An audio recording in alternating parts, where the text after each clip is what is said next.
Greetings, guys and guys. This is the intro to Rhesus Negative Blood Group Research, a comprehensive study guide by Jennifer Renee Anthony, 2021. Disclaimer, I am not a medical professional. However, this research is the result of many years of study. This second episode is called Explaining the RH Disease. Example. What causes hemolytic disease of the newborn? HDN. That's the abbreviation of that.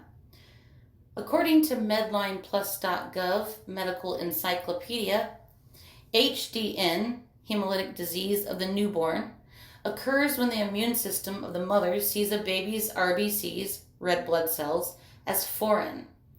Antibodies then develop against the baby's RBCs. These antibodies attack the red blood cells in the baby's blood and cause them to break down too early. HDN, hemolytic disease of the newborn, may develop when a mother and her unborn baby have different blood types. Pay attention to the word blood type. So, however, the last sentence of the above paragraph that I just read is incorrect and demands further clarification.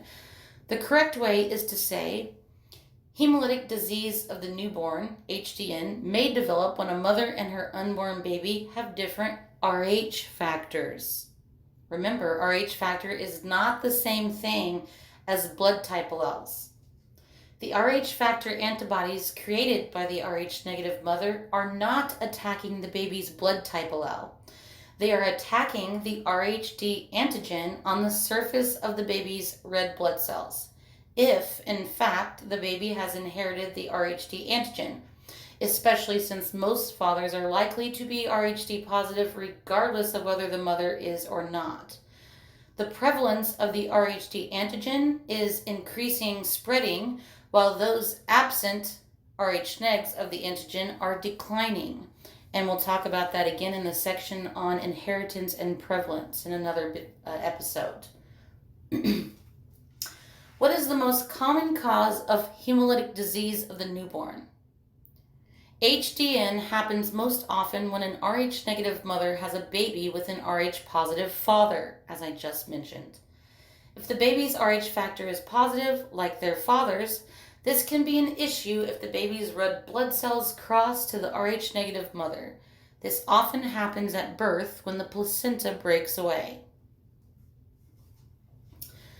The RHD antigen itself is a foreign toxin, not the Rh negative blood group. The RHD antigen is described as a self-antigen by those who have it simply because they, the Rh positive subject, are born with it.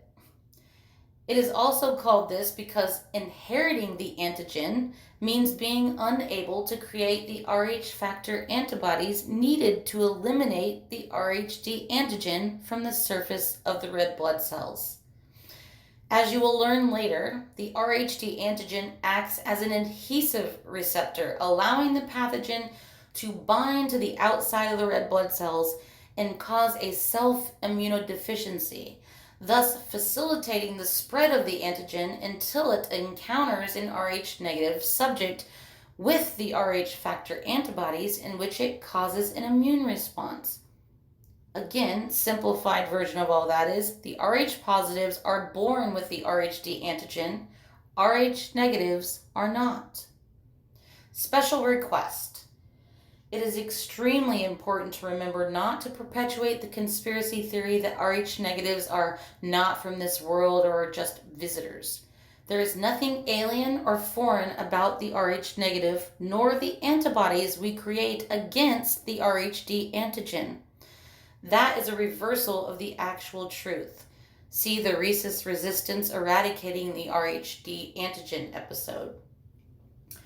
To be Rh positive means to carry the RHD antigen on the surface of the red blood cells, which has catastrophic consequences and effects on everything and everyone, as I will prove in section RBCs as targets of infection. And keep in mind, I will be making a PDF document of this that's accessible on Google. I'll also be doing a Buzzsprout podcast for those of you that just want to listen to the audio version of it.